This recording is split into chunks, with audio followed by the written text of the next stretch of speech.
Muy buenas tardes a todos. Gracias por comparecer a esta conferencia de prensa que he convocado para reaccionar a lo que fue un evento importantísimo que se dio a cabo, se llevó a cabo en estos días. Es un foro que se convocó por la Universidad de Harvard, en donde se invitaron a destacadas figuras académicas para disertar sobre el tema de los casos insulares. El título del foro era Revisitando los casos insulares, que son los llamados casos que interpretaron la facultad jurídica que tiene el gobierno de los Estados Unidos para tener territorios no incorporados, en palabras sencillas, para tener colonias, como el caso de Puerto Rico.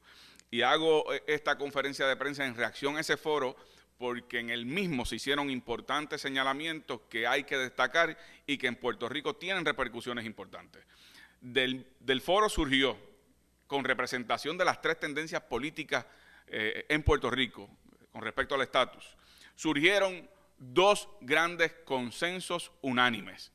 En primer lugar, el reconocimiento de que Puerto Rico es una colonia y que la misma fue repudiada por el 54% de los electores en el pasado plebiscito celebrado el 6 de noviembre del 2012. Tanto los representantes independentistas como estadistas, como estadolibristas soberanistas, llegaron a esa conclusión unánimemente. Y en segundo lugar, las tres tendencias políticas allí representadas dijeron y afirmaron que los Estados Unidos solo van a responder a ese reclamo plebiscitario si los puertorriqueños, unidos con unidad de propósito y consenso, les creamos una crisis desde Puerto Rico. Esto es importante porque subraya lo que el PIB ha planteado ya por mucho tiempo. Ya por 115 años los puertorriqueños hemos debatido entre nosotros suficiente sobre el tema del estatus, las opciones que tiene el pueblo de Puerto Rico, y está maduro el momento para nosotros poder señalar con unidad de propósito que los Estados Unidos respondan a las opciones que están sobre la mesa, las que son viables, las que son consideradas como por el derecho internacional como opciones para que el pueblo de Puerto Rico resuelva su problema colonial. Por lo tanto, ante esa realidad, mi llamado hoy es que en la medida en que se han sumado cada vez más tendencias políticas, en este caso la unanimidad de las mismas, representadas en ese importante foro, al reclamo de crearles una crisis a los norteamericanos con respecto al estatus de Puerto Rico, a que ahora es más urgente que nunca que el liderato político del país, en particular los presidentes de los partidos políticos, lleven a cabo una reunión para establecer las estrategias y cuáles van a ser los contornos de acción con respecto al estatus político de Puerto Rico y crearles esa crisis a los norteamericanos.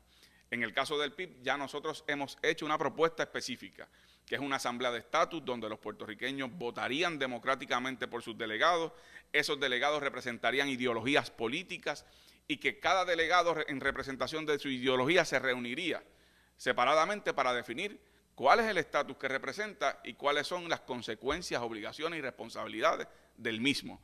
Una vez definida por cada una de las tendencias políticas cuáles son esas definiciones, entonces ir en conjunto, con unidad de propósito al Congreso de los Estados Unidos y decirle, nosotros independentistas, estadistas, estadolibristas, soberanistas, discrepamos sobre el futuro de Puerto Rico en cuanto al estatus, pero en donde no tenemos discrepancia, como surge de este foro y como ha surgido de otras discusiones, donde no tenemos discrepancia, es que queremos que ustedes respondan al estatus colonial y que den los pasos necesarios para asumir su obligación moral y jurídica con respecto a Puerto Rico. Y yo creo que eso es un mecanismo que, aunque no está escrito en piedra, es un mecanismo viable, que una vez los Estados Unidos se manifieste, entonces los puertorriqueños votemos con conocimiento de causa cuáles son las opciones, cuáles son las viables y cuáles son las consecuencias de cada una. Por ejemplo, pues esa estadidad que se promueve es con un periodo de territorio incorporado por indefinidad de años o indefinición de años. Bueno, pues que lo digan. O si es con exención de pago de contribuciones federales, como han dicho algunos estadistas, por un periodo de tiempo, bueno, pues que los americanos lo digan. Ese es el soberano en asociación. ¿Cuáles son las condiciones de la asociación? La independencia es un derecho natural, pero la transición, ¿cómo sería esa transición? Por lo tanto, es hora de que se ha negado a hablar, que es el Congreso de los Estados Unidos, se vea obligado a hablar. Y un instrumento valioso es el que el PIB ha presentado. Puede haber otras propuestas, como se han señalado, esas se pueden evaluar, pero lo importante es que el primer paso que hay que dar es una convocatoria seria como la que ha hecho el PIB para que los líderes de los partidos políticos se reúnan y establezcan la estrategia para que los Estados Unidos se vean obligados a responder.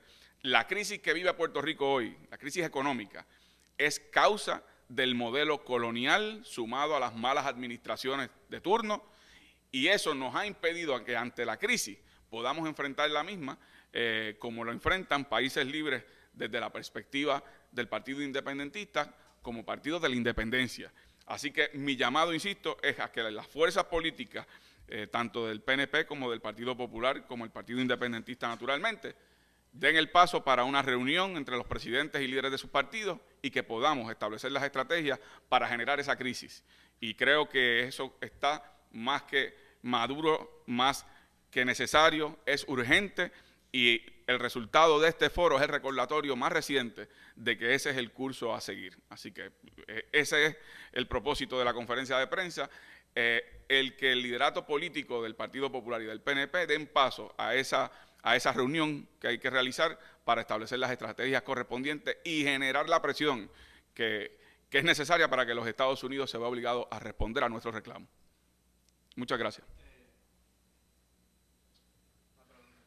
Sí, cómo no.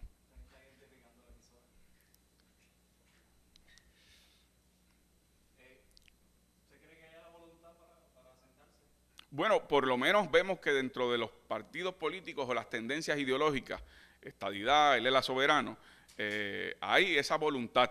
La pregunta es si en su liderato, recuerda que en ellos a veces está más la consideración electoral, pero les recuerdo tanto al presidente del PNP, Pedro Pierluisi, que el triunfo del no es un emplazamiento a que el PNP, si de verdad es un partido descolonizador y es un partido que cree en lo que cree, que este es el momento de echar para adelante. Y en el caso de Alejandro García Padilla, que él hizo una promesa de campaña de convocar una asamblea de estatus y que dentro de su partido hay amplios sectores, 450.000 electores votaron por él, ELA soberano. Él apenas ganó por 11.000 votos. Hay amplios sectores que quieren que el tema del estatus se atienda y que votaron por el no en la primera pregunta del plebiscito. Así que él tiene una obligación electoral, moral y política, que de no cumplirla tiene consecuencias electorales.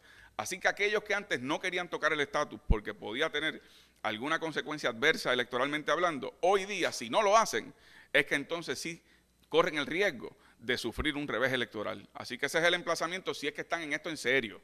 Si lo que están es para tratar de cortejar el voto hablando de temas de descolonización, pero realmente no tienen compromiso, pues eso el tiempo dirá y pagarán las consecuencias aquellos que continúen con la actitud inmovilista.